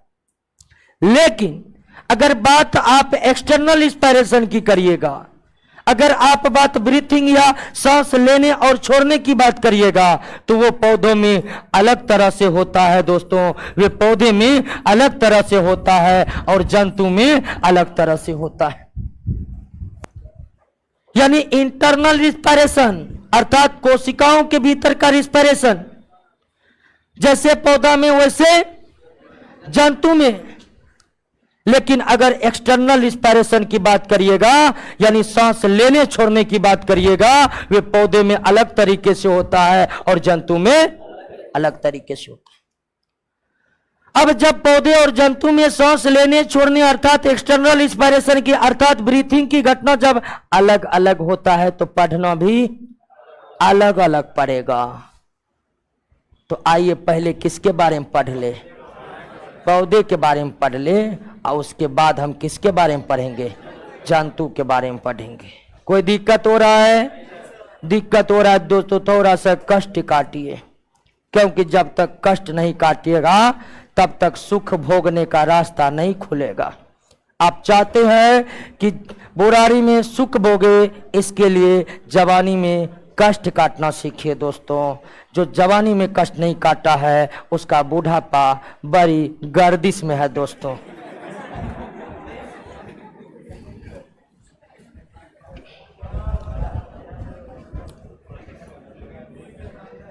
आइए दोस्तों पढ़ लेते हैं एक्सटर्नल रिस्पिरेशन इन। एक्सटर्नल रिस्पिरेशन का मतलब आप समझ गए ना? अजी सांस लेना प्लस छोड़ना को सम्मिलित रूप से ब्रीथिंग कहते। ध्यान रखिएगा, सांस लेना छोड़ना श्वसन नहीं है, बल्कि श्वसन के अंतर्गत होने वाली एक छोटी सी प्रक्रिया है, जिसके जरिए श्वसन हेतु ऑक्सीजन पहुंचाया जाता है और श्वसन में निर्मित कार्बन डाइऑक्साइड को बाहर निकाला जाता है। और यह एक्सटर्नल रिस्पिरेशन अर्थात सांस लेने छोड़ने की प्रक्रिया केवल वायवीय श्वसन में होती है, अवायवीय में नहीं होती है। पौधों में कैसे होता है? पौधों में पौधे के जो सभी एक्सटर्नल मतलब समझ गए ना, सांस लेना प्लस, तो जहां भी एक्सटर्नल शब्द हम बोलेंगे समझ जाइएगा सांस लेने छोड़ने की बात हो रही है। तो पौधों में एक्सटर्नल रिस्पिरेशन अर्थात सांस लेने छोड़ने की प्रक्रिया सभी भाग अलग अलग करते हैं। अर्थात एक्सटर्नल रिस्पिरेशन जड़ में अलग होता है, तनों में अलग होता है, पत्ती में अलग होता है। पौधे के सभी भाग अलग अलग श्वसन करते हैं, मतलब एक्सटर्नल यानी कि बाह्य श्वसन करते हैं। पौधे के सभी भाग अलग अलग श्वसन करते हैं। जड़ अलग सांस लेता छोड़ता है, तनों अलग सांस लेता छोड़ता है, पत्ती अलग सांस लेता छोड़ता है। इसके विपरीत जंतुओं में ऐसा नहीं होता है। जंतु नाक से सांस लेते हैं, हवा फेफड़ा में जाता है, फेफड़ा में ऑक्सीजन को ब्लड लोड करता है और पूरे कोशिकाओं में पहुंचा देता है। तो जंतुओं में ऑक्सीजन को प्रत्येक कोशिकाओं तक पहुंचाने के लिए व्यवस्था बनी हुई है ब्लड के रूप में। लेकिन ये ब्लड पौधे में होते हैं? नहीं होते हैं। अर्थात पौधे के शरीर में गैसों का परिवहन की कोई व्यवस्था नहीं है। जैसे हमारे हवा सारा फेफड़ा में जाता है, अब व्यवस्था ऐसी बनी है कि फेफड़ा से पूरा अंग के कोशिका में चला जाता है ऑक्सीजन। लेकिन पौधों में ऐसी कोई व्यवस्था नहीं बनी हुई है। अर्थात पौधे के एक भाग से दूसरे भाग हवा का गमन नहीं हो सकता है। क्यों? तो इसके लिए कोई व्यवस्था नहीं बनाया है पौधे के लिए प्रकृति ने। और गैसों के परिवहन की कोई व्यवस्था नहीं होने के कारण पौधे के सभी भाग अलग अलग श्वसन करते हैं, मतलब बाह्य श्वसन करते हैं। तना अलग करते हैं, पत्ती अलग करते हैं, जड़ अलग। जड़ जो है श्वसन की प्रक्रिया में ऑक्सीजन लेता है किसके द्वारा? मूल रोम के द्वारा, यानी रूट हेयर के द्वारा। और ये कहां से लेते हैं? मिट्टी से। ऑक्सीजन मिट्टी से ग्रहण करते हैं, कार्बन डाइऑक्साइड को मिट्टी में ही छोड़ देते हैं। यानी जड़ में एक्सटर्नल रिस्पिरेशन वायु श्वसन को कंप्लीट कराने के लिए क्या बना हुआ है? मूल रोम के और भी कार्य है दोस्तों, लेकिन यह भी कार्य है कि जड़ अपने मूल रोम के द्वारा मिट्टी के कणों के बीच फंसे ऑक्सीजन ग्रहण करते हैं और कार्बन डाइऑक्साइड को मिट्टी के कणों में ही छोड़ देते। तनों में जानते हैं वात रंध्र नामक सूक्ष्म या उत्तल लेंस आकार के छिद्र होते हैं, लेंटिसेल्स होते हैं, लेंटिसेल्स होते हैं। और ये दोस्तों ऑक्सीजन लेते हैं और कार्बन डाइऑक्साइड छोड़ते हैं। कहां? वातावरण में, पर्यावरण में। पत्तियों में क्या होते हैं दोस्तों? रंध्र होते हैं, एस्टोमाटा होते हैं। ये भी वातावरण से ऑक्सीजन लेते हैं और कार्बन डाइऑक्साइड छोड़ते हैं। तो पत्तियों पौधों में सारा भाग अलग अलग श्वसन करता है। जड़ किसके द्वारा करता है? तना किसके द्वारा करता है? और पत्ती किसके द्वारा? यानी पत्ती जो है रंध्र से ही, रंध्र के द्वारा ही ऑक्सीजन लेते हैं, कार्बन डाइऑक्साइड छोड़ते हैं। तना जो है ऑक्सीजन लेते हैं, कार्बन डाइऑक्साइड छोड़ते हैं। जड़ जो है मूल रोम के द्वारा मिट्टी के कणों के बीच फंसे ऑक्सीजन लेते हैं और कार्बन डाइऑक्साइड।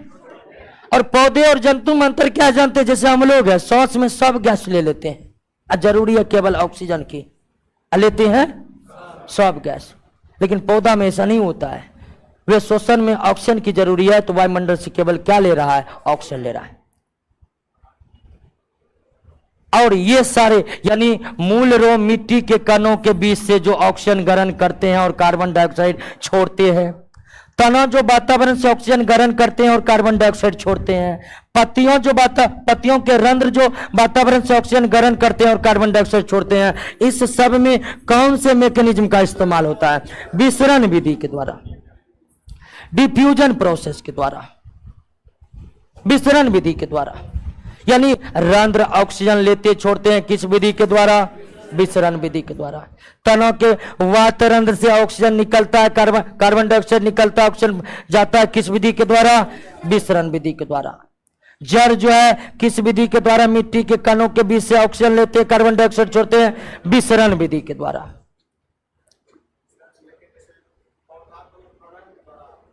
क्या? फ्लोएम अगला चैप्टर में है। फ्लोएम के द्वारा भोजन इधर से उधर जाएगा और जाइलम के द्वारा जल जाएगा। हम बात हवा की कर रहे हैं। क्या? अरे अभी इतना तक समझे ना, आ रहे हैं उसके बाद में। तो क्लियर हो गया। पौधों में वायु श्वसन एक साथ नहीं होता, सभी भाग अलग अलग करते हैं। जड़ किसके द्वारा? तना, पत्ती और पौधों के सभी भाग अलग अलग वायु श्वसन इसलिए करते हैं क्योंकि पौधों में गैसों की परिवहन की कोई व्यवस्था, परिवहन उत्तक है पौधे में जाइलम और फ्लोएम। लेकिन जाइलम का काम है जल और खनिज लवणों का परिवहन करना और फ्लोएम का काम है भोजन का परिवहन करना। अब बात यहां ऑक्सीजन कार्बन डाइऑक्साइड की हो रही है। जो जाइलम और फ्लोएम के द्वारा एक जगह से दूसरे जगह जाते हैं, लेकिन अल्प से अल्प मात्रा में, उसे परिवहन न कहा जाना ही बेहतर होगा। यानी अब कह सकते हैं कि पौधों में हवा के या गैसों की परिवहन की कोई व्यवस्था नहीं है। अब ध्यान दीजिए, एक बात थोड़ा सजग होकर ध्यान दीजिएगा, जो बात हम अब समझाने जा रहे हैं। पौधे की एक खासियत है, आप जानते हैं पौधे में एक श्वसन की प्रक्रिया होती है और श्वसन की प्रक्रिया किसी भी सजीव में कब होता है? हमेशा होता है। श्वसन रुकने वाली प्रक्रिया नहीं है, ये बात आप जानते हैं। श्वसन रुकेगा, ऊर्जा उत्पादन बंद, और ऊर्जा के बिना एक क्षण भी सजीव जीवित नहीं रह सकता है। एक क्षण भी जीवित नहीं रह सकता। तो श्वसन हमेशा होने वाली प्रक्रिया है। लेकिन आप एक बात ध्यान दीजिए कि पौधों में दिन में श्वसन के अतिरिक्त एक और महत्वपूर्ण प्रक्रिया चलती रहती है, प्रकाश संश्लेषण, जो हमेशा नहीं होता है, केवल कब होता है? दिन में। तो पौधे में दिन में श्वसन के साथ साथ एक और महत्वपूर्ण प्रक्रिया चलते रहती है, कौन? प्रकाश संश्लेषण। जबकि रात में पौधे में सिर्फ श्वसन होता है, जबकि प्रकाश संश्लेषण नहीं होती। इसीलिए होता क्या है दोस्तों कि पौधा को दिन में श्वसन के लिए जो ऑक्सीजन चाहिए वे वायुमंडल से ग्रहण नहीं करते हैं। पौधे को, अब जानिए, श्वसन में ऑक्सीजन का उपयोग होता है, कार्बन डाइऑक्साइड का क्या होता है? निकास होता है। श्वसन हमेशा होने वाली प्रक्रिया है, यानी श्वसन के लिए एक सजीव को हमेशा ऑक्सीजन चाहिए, और श्वसन के दौरान सजीव हमेशा कार्बन डाइऑक्साइड को क्या करेगा?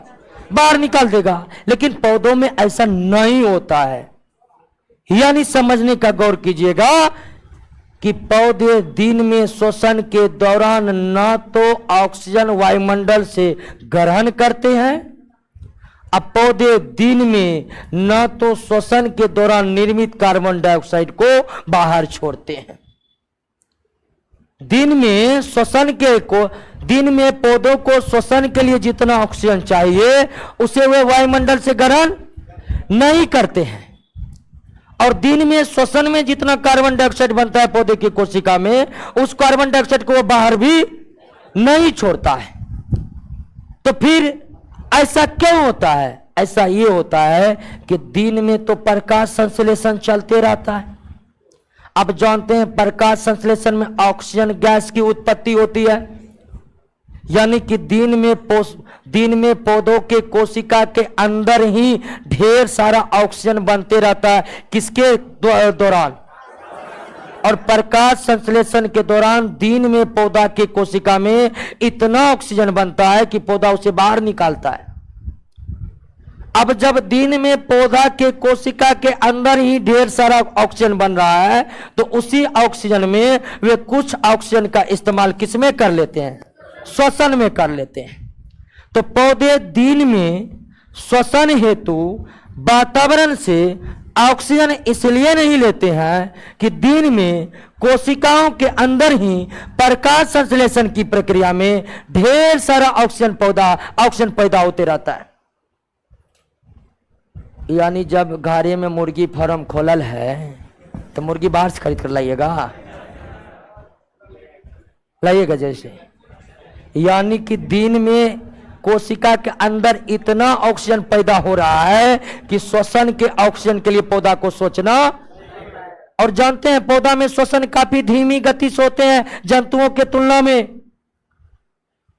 क्योंकि जंतु को अपने सामान्य जीवन जीने के लिए जितनी ऊर्जा चाहिए उसे कई गुना ज्यादा कम ऊर्जा चाहिए पौधों को, और पौधों को कम ऊर्जा चाहिए तो श्वसन भी धीमी गति से होगा।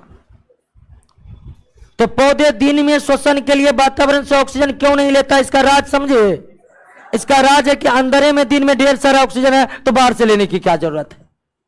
लेकिन आप कहिएगा श्वसन में तो कार्बन डाइऑक्साइड बनता है, वो भी दिन में नहीं निकलता है पौधे से। तो आप जानते हैं कि प्रकाश संश्लेषण में कार्बन डाइऑक्साइड की जरूरत पड़ती है, और पौधा को दिन में प्रकाश संश्लेषण के लिए कार्बन डाइऑक्साइड की इतनी जरूरत पड़ती है कि उसे बाहर से दिन में कार्बन डाइऑक्साइड खींचना पड़ता है। तो पौधे को दिन में कार्बन डाइऑक्साइड की जरूरत है, इसीलिए दिन में श्वसन के दौरान जो कार्बन डाइऑक्साइड बनता है उस सारे कार्बन डाइऑक्साइड का उपयोग किसमें कर लिया जाता है? इसीलिए दिन में पौधा श्वसन के दौरान न तो वातावरण से ऑक्सीजन लेते हैं और न ही श्वसन में निर्मित कार्बन डाइऑक्साइड को बाहर में। प्रकाश संश्लेषण के दौरान निर्मित ऑक्सीजन का ही कुछ भाग पौधे दिन में श्वसन हेतु कर लेते हैं, और दिन में श्वसन के दौरान निर्मित सारा कार्बन डाइऑक्साइड का उपयोग किसमें कर लिया जाता है? लेकिन रात में तो प्रकाश संश्लेषण क्या हो जाता है? बंद। लेकिन क्या श्वसन बंद होने वाली प्रक्रिया है? इसीलिए रात में श्वसन चलते रहता है, और श्वसन रात में चलते रहता है तो रात में पौधा श्वसन के लिए ऑक्सीजन वातावरण से ही ग्रहण करते हैं। रात में श्वसन के दौरान जो कार्बन डाइऑक्साइड बनते हैं उन्हें वातावरण में क्या करते रहते हैं, छोड़ते रहते हैं। तो बात को समझे कि नहीं समझे, कोई दिक्कत नहीं ना है। पौधा और जंतु के श्वसन में 3 मुख्य डिफरेंस है। एक, पौधा में बहुत धीमी गति से श्वसन होता है क्योंकि उसे जंतु की तुलना में बहुत कम ऊर्जा चाहिए। जंतु में पौधा की तुलना में थोड़ा तेज गति से श्वसन होता है। और यहां पर श्वसन जितनी बार बोल रहे हैं हम वायु श्वसन की बात बोल रहे हैं, सांस लेने छोड़ने की बात कर रहे हैं। जंतु में तेज, पौधा में धीमी। पौधों में गैसों की परिवहन की कोई व्यवस्था नहीं है, जबकि जंतुओं में यह व्यवस्था ब्लड करता है। पौधे के सभी भाग अलग अलग शोषण करते हैं, जंतु में अलग अलग शोषण करने की व्यवस्था। एक जगह गैस आता है, वहां से सारा जगह पहुंचा दिया जाता है। तो इस तरह से पौधों में सांस लेने छोड़ने की व्यवस्था बनी हुई है। अर्थात पौधों में वायु श्वसन की प्रक्रिया कैसे हुआ, आप समझे कि नहीं समझे? हाँ,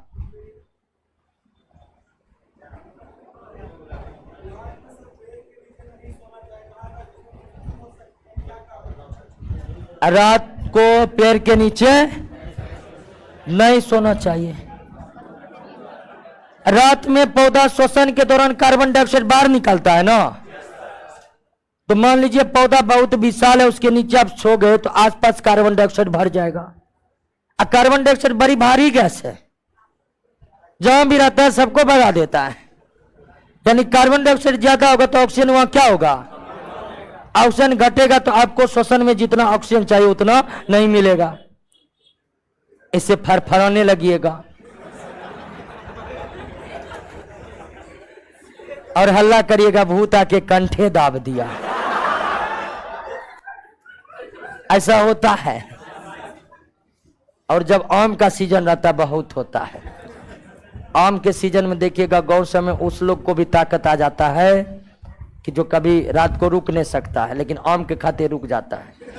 पेड़ के नीचे सो गया, अब रात में, दिन में भी श्वसन हो रहा है लेकिन दिन में कार्बन डाइऑक्साइड निकल नहीं रहा है, क्योंकि जितना श्वसन कार्बन डाइऑक्साइड बना सारा प्रकाश संश्लेषण में यूज हो जाता है, तो निकलेगा कौन से? रात में श्वसन के दौरान बना कार्बन डाइऑक्साइड पौधा निकालते रहता। कभी कभी ऐसा होता है पेड़ के चारों तरफ कार्बन डाइऑक्साइड की सांद्रता बढ़ जाती है तो ऑक्सीजन की सांद्रता घट जाती है। इसलिए आपके श्वसन में जितना ऑक्सीजन चाहिए, सांस को जितना ऑक्सीजन चाहिए वो नहीं गया। अब कोशिका शरीर में ऑक्सीजन की कमी होगी, शरीर फरफराने लगेगा और एक बार नींद टूटेगा, भागेगा बाहर, तब लगेगा हाँ ठीक है। और अफवाह ये फैल जाता है कि पेड़ के नीचे भूत था क्या। और उसके बाद दूसरा दिन स्टोरी कि भूत जो आया डायरेक्ट कंठे ने धर लिया क्या।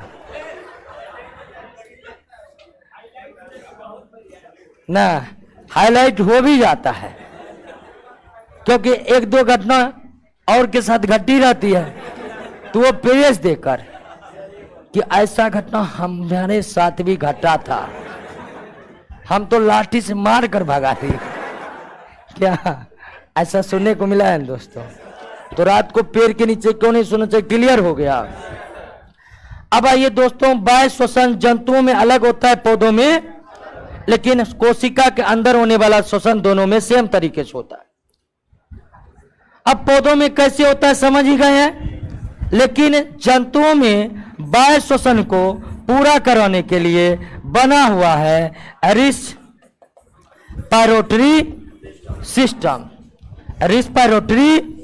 सिस्टम। जंतुओं और मानव के शरीर में वायु श्वसन को कंप्लीट कराने के लिए क्या बने हुए हैं, श्वसन तंत्र बने हुए हैं। यानी कि हमारे शरीर में वायु श्वसन की प्रक्रिया, सांस लेने छोड़ने की प्रक्रिया किस सिस्टम अंजाम देता है। अगर जंतुओं का या मानव के वायु श्वसन को समझना है तो किसको समझना पड़ेगा, श्वसन तंत्र को समझना पड़ेगा, रिस्पायरेटरी सिस्टम को समझना पड़ेगा। आइए नेक्स्ट क्लास में रिस्पायरेटरी सिस्टम के बारे में समझते हैं दोस्तों। क्लियर है?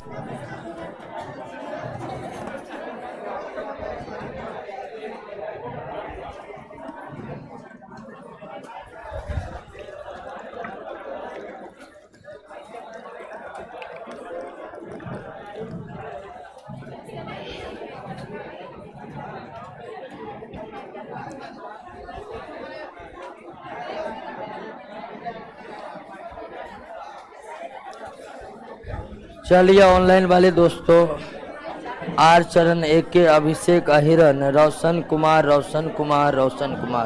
राजीव कश्यप,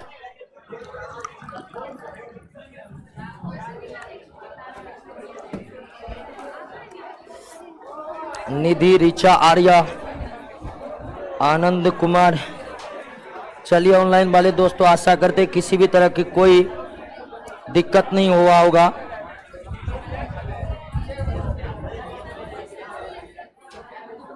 अभिषेक अहिरन, नेहा कुमारी, धीरज कुमार मंडल, आयुष कुमार। यस, क्लास आज का यहीं पर स्टॉप करते हैं।